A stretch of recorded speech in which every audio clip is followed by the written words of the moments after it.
తెలుసుకుందాం. ముందుగా మీకు 12 ఏళ్ల లోపు వయస్సు ఉన్న చిన్న పిల్లలు ఉన్నట్లయితే మీరు తిరుమలలో ఏ దర్శనానికి వెళ్తున్నా కూడా ఎటువంటి దర్శనం టికెట్లు లేకుండా 12 ఏళ్ల లోపు వయస్సు ఉన్న చిన్న పిల్లలను మీతో పాటు డైరెక్ట్గా దర్శనానికి తీసుకొని వెళ్ళొచ్చండి. అలాగే 1 సంవత్సరం లోపు వయస్సు ఉన్న చిన్న బిడ్డలకు అలాగే మరియు వారి యొక్క తల్లిదండ్రులకు కొండపైన స్పెషల్ క్యూ లైన్ నుంచి దర్శనం అనేది ఉంటుంది.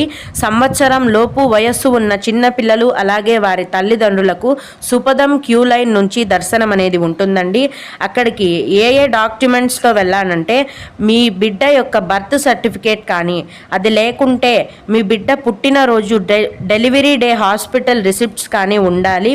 మరియు తల్లిదండ్రుల యొక్క ఆధార్ కార్డులు అనేవి ఉండాలి. వీటిని తీసుకొని సుపదం క్యూ లైన్లోకి వెళ్ళినట్లయితే గనక మీకు దర్శనం టికెట్లు లేకుండా నేరుగా మిమ్మల్ని దర్శనానికి అనుమతిస్తారండి. ఈ సుపదం